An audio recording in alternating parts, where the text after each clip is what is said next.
Hi friends, welcome back to our channel DJR Trip Tales. If you haven't subscribed to our channel yet, make sure to hit that subscribe button and join us on all our exciting adventures. Today we are starting a journey to discover something incredibly valuable. A journey into the past to learn about fortune seekers from all over the world. Since we are traveling with kids, we always want them to learn something new during every trip. Today we are diving into history and we all can't wait to find out what lies ahead. Today we are driving on the highways, freeways and tollways of Melbourne heading towards Ballarat. But let's imagine we are traveling back in time. We are rewinding to the 1850s to hear the incredible stories of people from across the world who came here hoping to change their lives. Back then, the news of gold discovered in Ballarat spread quickly. So people packed their belongings and left their homes, chasing dreams of a better future. But it wasn't an easy journey. There were no smooth roads like today. Those within the country had to walk for days or travels in bumpy carts. Think about how exhausting that must have been. For people from other countries, the challenges were even greater. They traveled by ship for weeks or months, often in crowded, filthy conditions. Seasickness and homesickness were constant companions. They battled cold, wet conditions, hunger and fear. And yet, they still held on to hope. Just imagine the courage they must have had. Before we visit Ballarat gold mining site at Sovereign Hill, we stopped at Ballarat Botanical Gardens for breakfast. So this place is really good, calm and quiet, and a peaceful and beautiful place. So there is a lake with geese and ducks swimming across the water, and kids loved this play area. They always love play areas, by the way, so they loved this play area as well. And this place has everything for a great break: picnic tables, a barbecue area, exercise equipment for some sort of exercise equipment for adults, walking paths and calm and quiet environment. So this is perfect for families, friends, kids and also for nature lovers for a break. So first what we did was we unpacked the breakfast we brought. We brought bread, sambal, caramelized onions, also known as sim sambal, and dal curry. So for kids, we picked up some hotcakes from McDonald's on the way because our kids, they love these McDonald's hotcakes. So we picked up some hotcakes for them. And 3 other families also joined us to this trip. So we waited here until they arrived. As we enjoy this break, let's take a moment to imagine those gold rush travelers in the 1850s. They didn't have gardens like this to stop and rest. They camped on the side of the road, slept on the ground, and were vulnerable to wild animals, harsh weather, or even robbers. So rest must have been rare and uncomfortable for them. And for those traveling by ship, it was even worse. Crowded, unsanitary conditions with little food or water, and the constant fear of illness or shipwreck. No?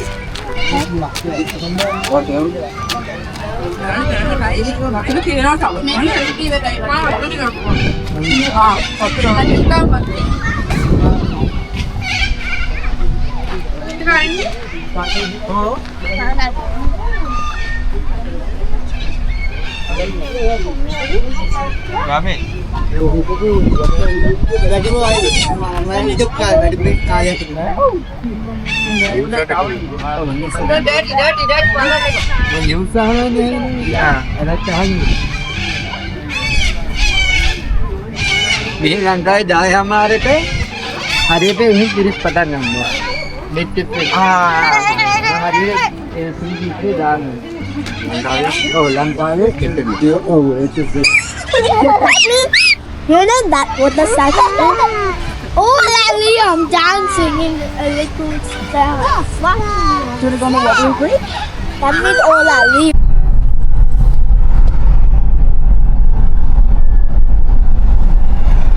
Turn right onto Armstrong Street North, then turn left. On the way, we made a quick stop at Umbrella Lane. So it's colorful, fun, and perfect for photos. But back in the 1850s, there were no attractions like this. People didn't travel for leisure. They moved for survival, hope, and a chance at fortune. Since spots like this reminds us how lucky we are today to enjoy such simple pleasures, aren't we?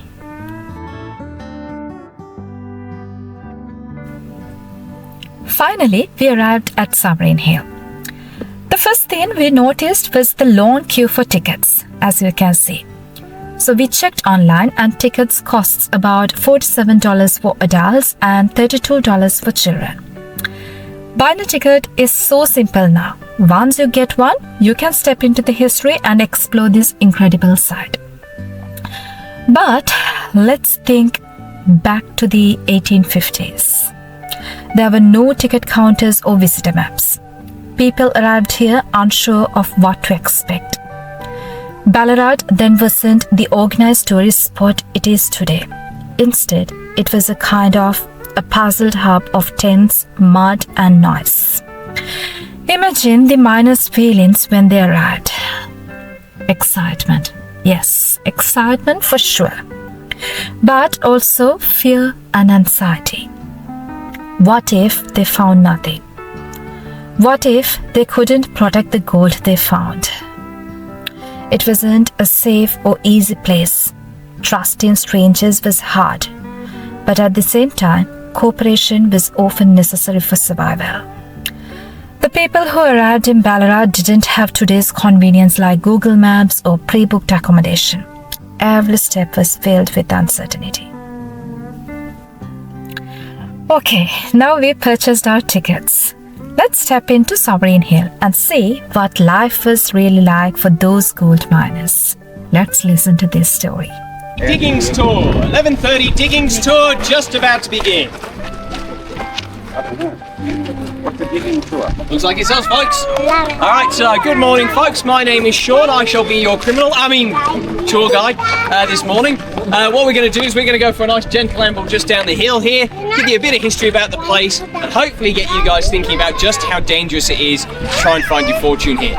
Now, at any point, folks, you've got any questions, please do let me know. I'm an absolute font of useless information about this place. And likewise, if you do have to leave the tour for whatever reason, you want to go see something else, you're booked on something else, that is fine. Please feel free to leave the tour whenever you like.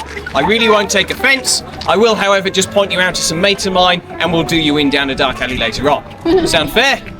Excellent. All right then, folks, follow me down this way. We'll make a start just down here.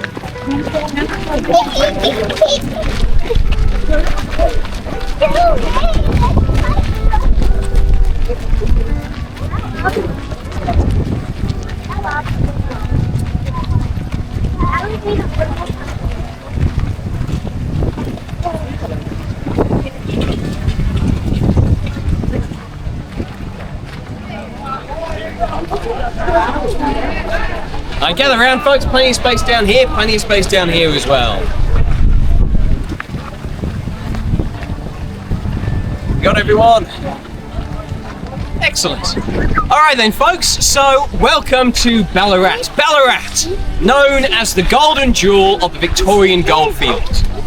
Why, oh why on earth would you want to come here?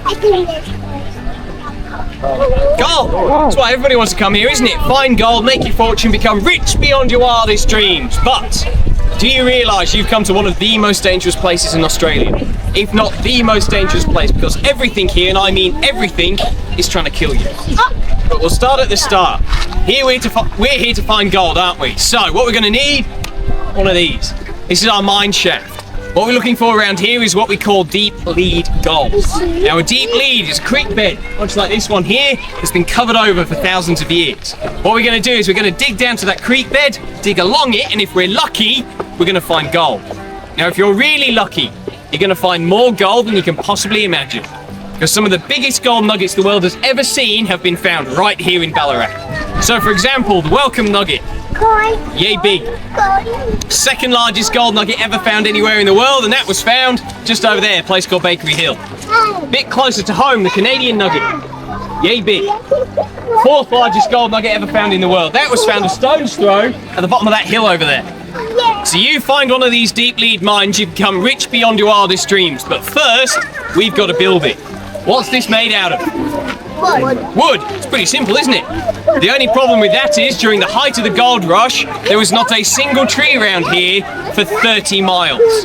They'd all been chopped down for pit props and for firewood.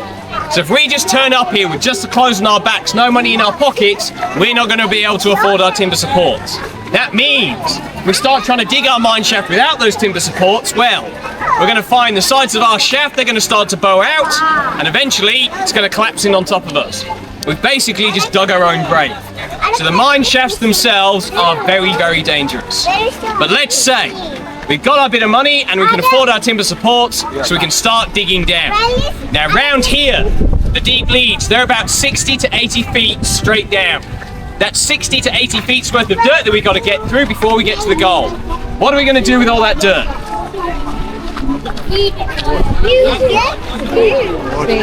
Wash it. It's just dirt, so there's no gold in it. Where are we going to put it? Over there? Or just here? Over there? You got to remember, time is money. If we're not finding gold, we're probably not eating. So we want to get down to that gold as soon as we can. So we're not going to waste our time climbing to the top of our shaft, climbing out, going over there, making a nice neat pile. What we're going to do, climb to the top, tip it over the side, and straight back down there looking for gold. So it means this is a nice new mine shaft. An old mine shaft. Looks like that one over there. Now those of you who are close, you'll be able to see how the sides have risen up to meet it where they've been chucking the dirt. Now my question to you folks is, on a dark night, and remember the nights around here in Ballarat are pretty dark because it's cloudy most of the time. We have no street lights. As we said, firewood is incredibly rare, candles are incredibly expensive, so it is pitch black here on a night. So on a pitch black night, how are you going to see that mine shaft?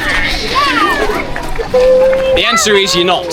You're going to be walking back to your camp one night, you're going to take a step, and that step is going to last the rest of your life. Because 60 to 80 feet later, we're not going to find you till morning. So dark nights and deep shafts are not particularly healthy either. But let's say we know our way around camp, so we're not going to fall down any deep dark holes. We've got our timber support, so we can dig down and we find gold. We all know what we shout when we find gold. Eureka! So on the count of 3, everybody shout Eureka with me. 1, 2, 3! Congratulations guys, because now everybody down there now knows that we've got gold. Now, the first thing they say when you come here to Ballarat is buy yourself a gun. Ladies, second thing that you need to do is buy yourself a very large dog. This is all for your own personal protection, but it does also mean all those diggers down there are all armed. Now some of them may have been here 2, 3, maybe even 5 years looking for gold with no luck. Sometimes going weeks on end without eating. And they now know that you've got gold. How long before they start thinking, this gun on my hip is awfully heavy. Not as heavy as the gold in your pockets though. Plenty of abandoned mine shafts around here to drop a body down. So it's not unheard of around here to come down with a sudden case of bullet hole and end up chucked down a mine shaft. So you've got to watch out for the diggers. You've also got to watch out for your friends. Now we were doing some work just down here at Sovereign Hill near our car park, and we came across an old mine shaft. Did some research into it, and we found out they'd been worked by 4 men. And they'd found quite a lot of gold. Unfortunately, 3 of the 4 men decided that the gold split 3 ways was better than split 4 ways. We know this because we found the 4th digger still at the bottom of that hole. His mates had done him in for his share of the gold. So you got to watch out for your friends as well. And to give you some idea of just how dangerous it is around here in Ballarat, there was a digger, lived in a tent much like this one here. Excuse me.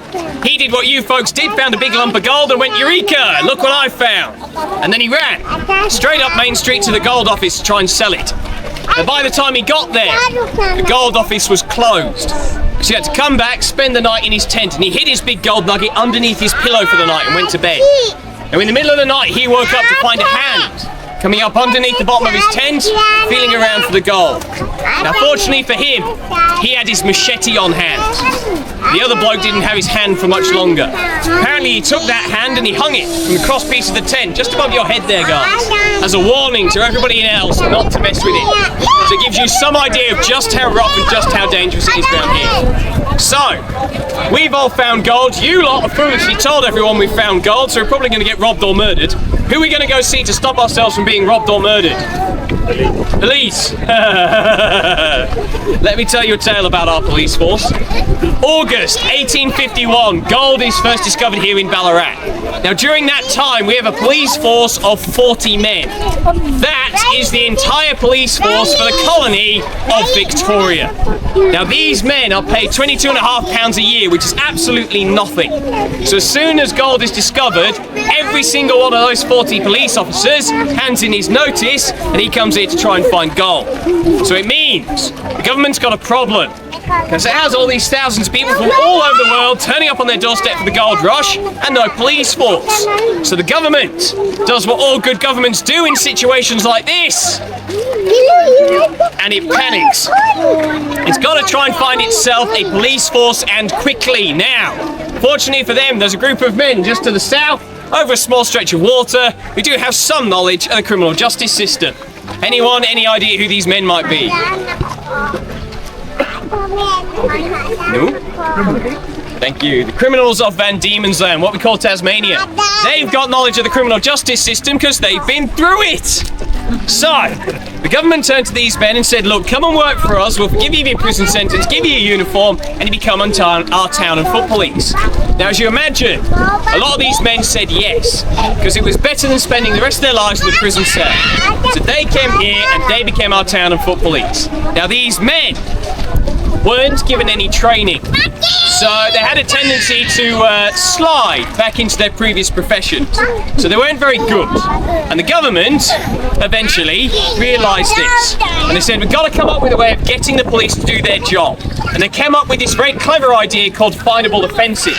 So that is, you commit a crime, you're then arrested for that crime, you are then fined for that crime, and the police officer who arrested you, he gets half of that fine. Sound like a good idea to get the police to do their job? Yeah, no. It was a terrible idea. The police became utterly obsessed with trying to find these findable offences. Now the main one that they're looking for is this. So this is a gold licence. Every man over the age of 12 here on the goldfields looking for gold has to have this piece of paper. Ladies, you're all right. It's assumed that your husband would have one. But for every man over the age of 12 here on the goldfields looking for gold, you've got to have this piece of paper. It is £2 for a 3-month licence. To give you some idea, £1 is worth about $2,000 in today's money. So that was $4,000 every 3 months before you even started looking for gold. But if you do not have this piece of paper, it is a £5 fine. Police officer who catches you, he gets half of that. That's £2.5. You do the maths, 9 times 2.5, he's made his yearly wage, hasn't he? That is made out of paper. Not unheard of for the police to take that, tear it in half, chuck it down a mine shaft, stick it in their pockets, just to make it disappear, just so they can lock you up, just so they can get the £5 fine. It was all incredibly corrupt. So you're telling me we're going to go see these very corrupt, very heavily armed ex-convicts with our big lump of gold and go, look what I've found. Please can you protect me? Because we're just going to end up with another sudden case of bullet hole and down the mine shaft, aren't we? So, that's all the people that are going to kill us around here on the diggings. Let's continue down the road a bit and we'll talk about all the everyday mundane stuff that's going to kill us. Follow me, folks, we'll head down this way. Excuse me, folks. Thank you.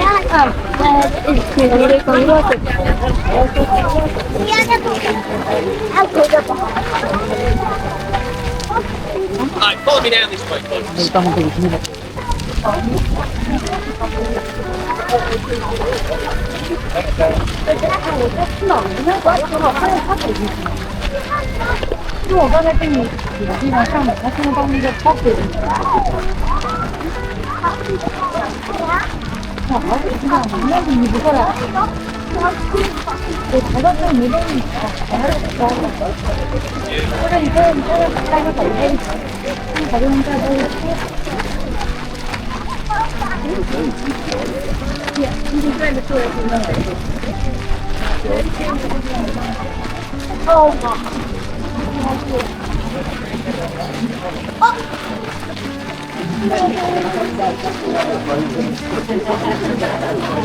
And gather around, folks. Plenty of space down this side, plenty of space in here as well.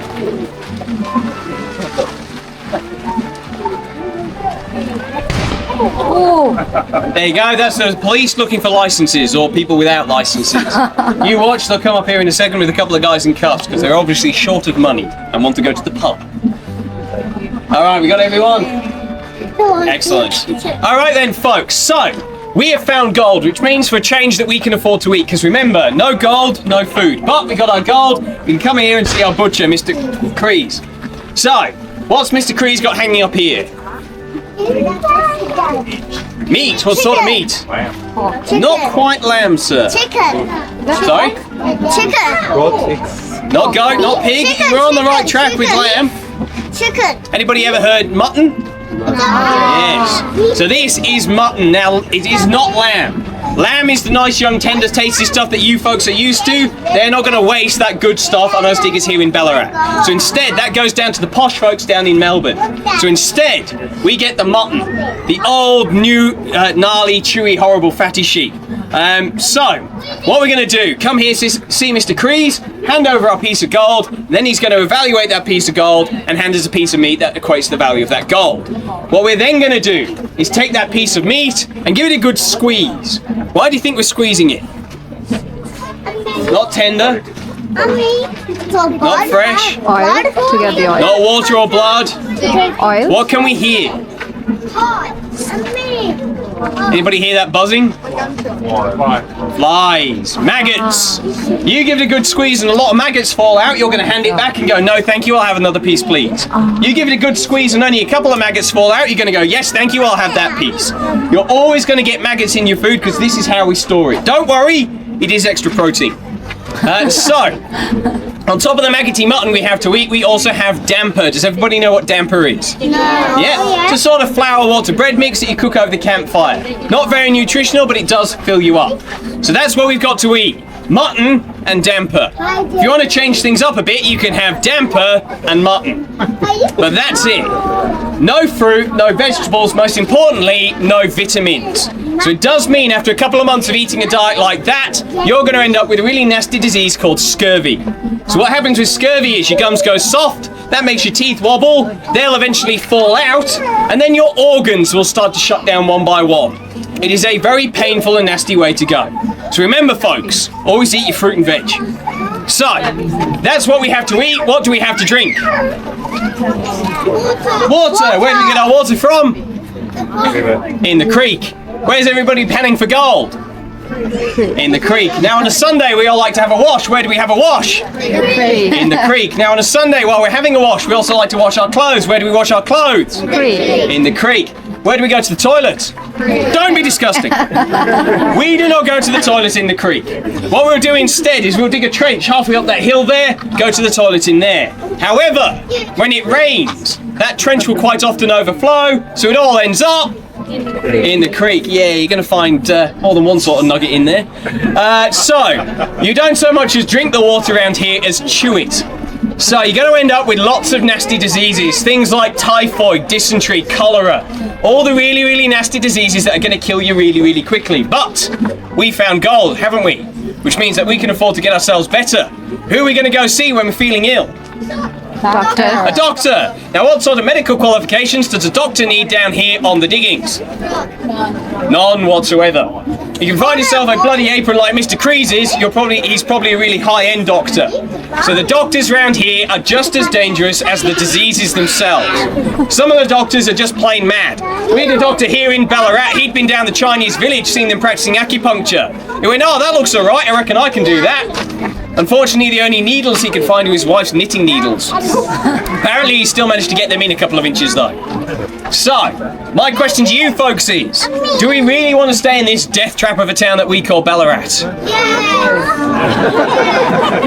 They've got gold fever. Everybody else who's sane, follow me down this way, we'll talk about escaping. Follow me this way, folks. Excuse me, guys. I'll squeeze through there. Nathaniel. Nathaniel. Do you want to go to some Nathaniel.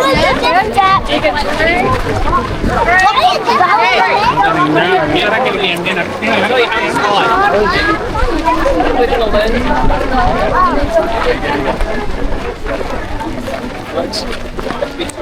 Alex, come back.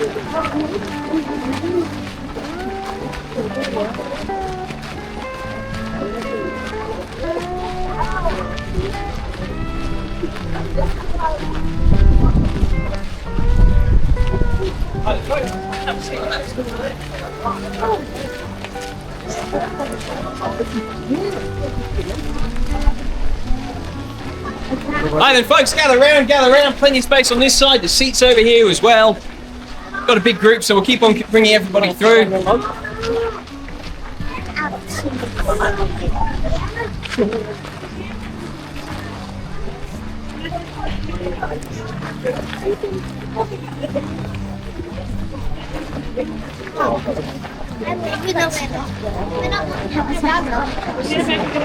Keep on coming through, folks. Got plenty of space down here, plenty of space down here. This group's got big. I mean, they're still coming. Must be doing a good job at least. Either that or I'm fairly entertained. They're all terrified of the troopers. Yeah, no, that's fair enough. I would be too. Yeah.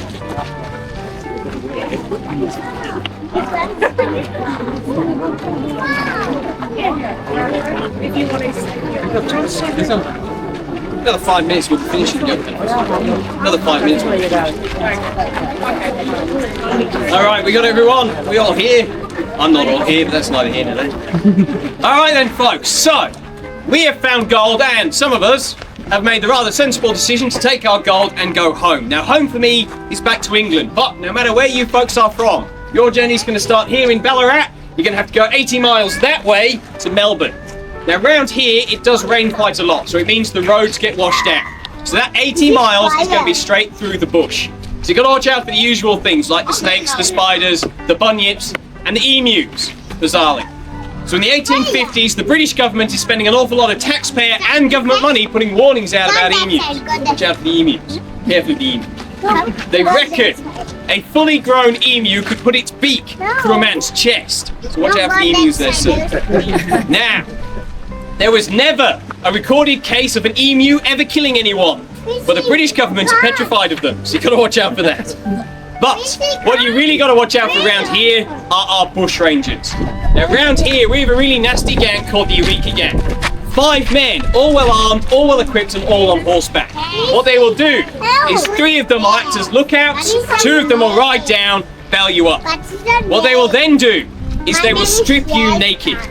Now the reason for this is, diggers have got clever. The last place you're going to hide your gold is in your pockets. That's the first place the bushrangers look.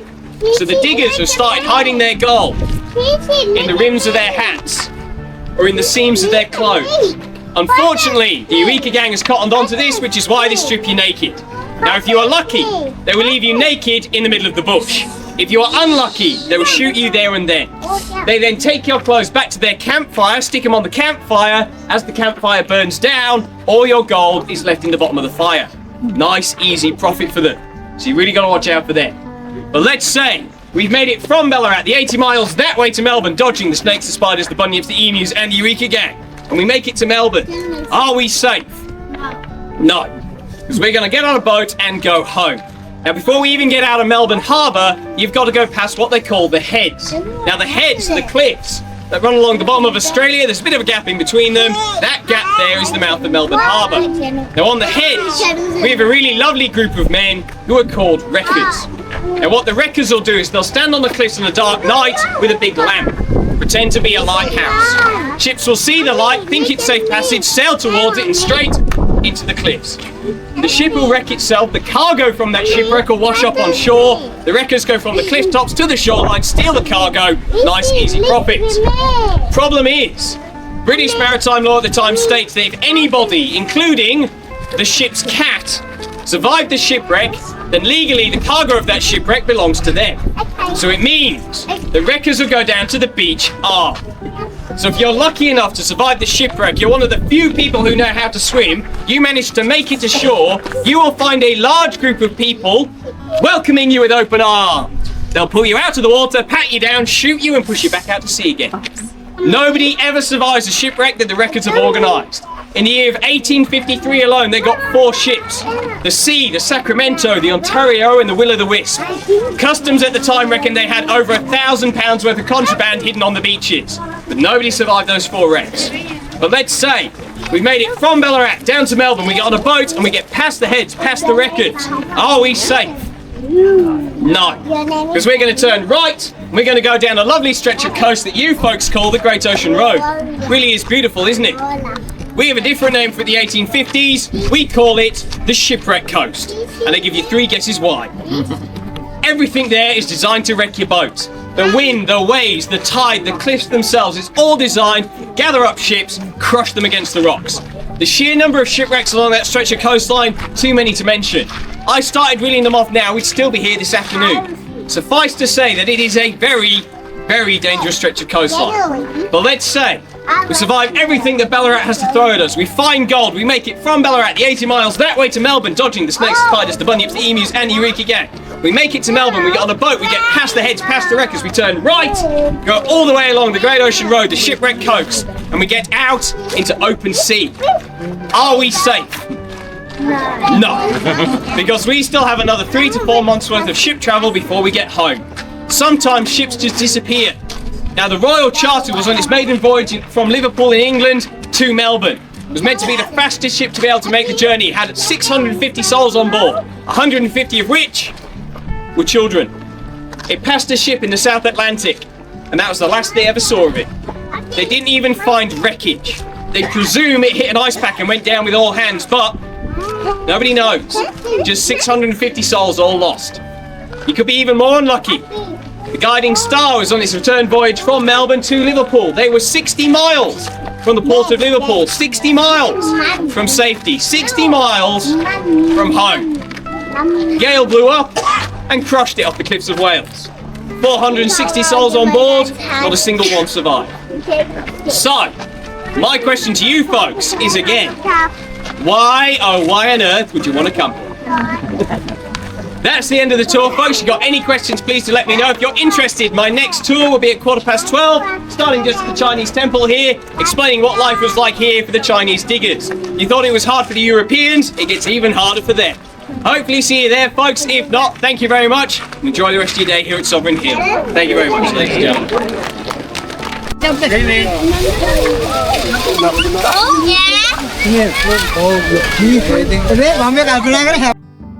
As we entered into the Sovereign Hill village, it felt like stepping into time machine. So this amazing outdoor museum recreates lives in Ballarat during the 1850s gold rush. The village is filled with old-style shops, houses, and streets made of dirt and gravel. So you can see people dressed in period costumes going about their day just as they would have in those times. So these shops were fascinating. There were blacksmiths, candle makers, bakeries, and even a goldsmith. The detail in each building was incredible, from the wooden signs to the antique tools inside. So it felt so real, like we'd actually traveled back in time. Every corner of the village tells a story, and we couldn't help but imagine what life must have been like for those who lived and worked here. This is a museum, and I don't live in a museum, but this is how it was back in the 1800s. The old days when they found gold. People were dressed like me, and they had homes like this. People actually lived here. 2 rooms.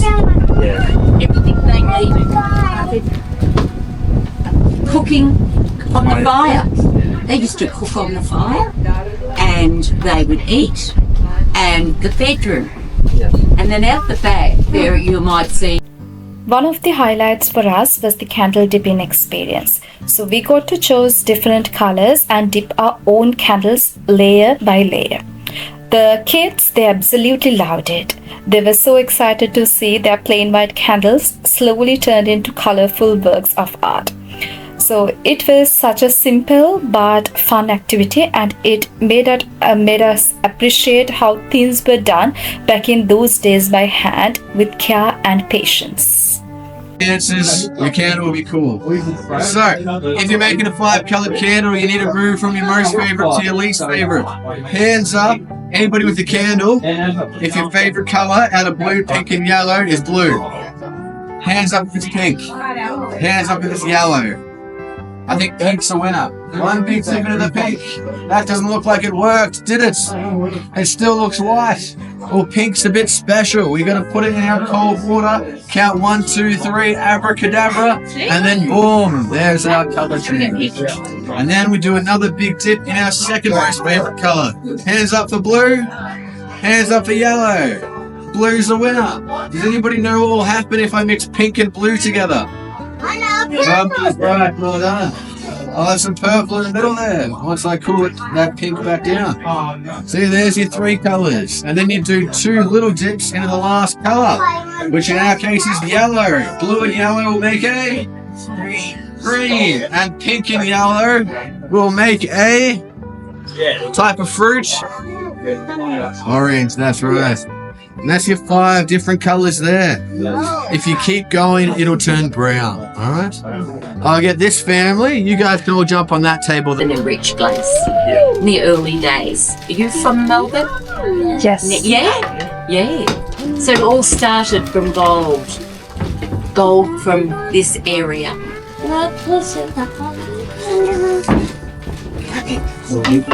Would you want to live here? Do you like this house? Yeah? Very small. Yeah. Thank you. Bye. Enjoy your day. Got a good day.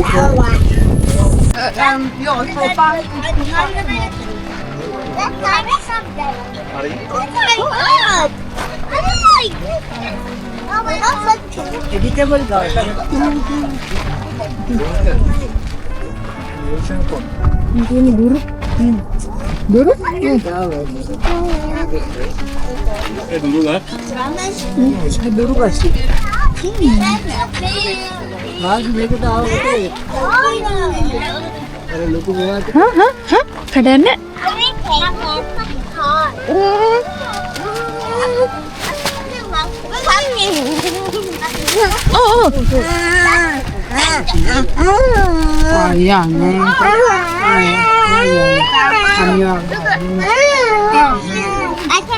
Hey, don't. Why? You can't touch those vegetables, okay? That's so good. Does it have chocolate?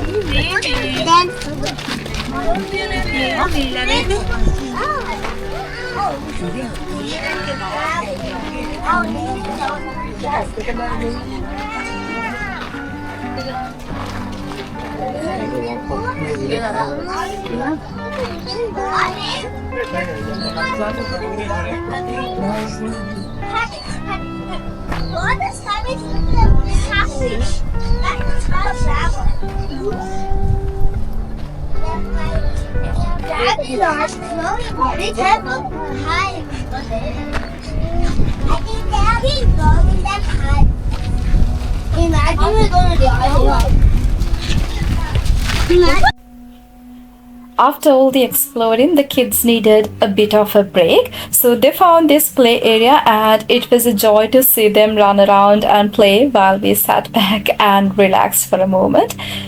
I think it was the perfect way to wind down after such an eventful day. It was amazing. Come. Nice. Come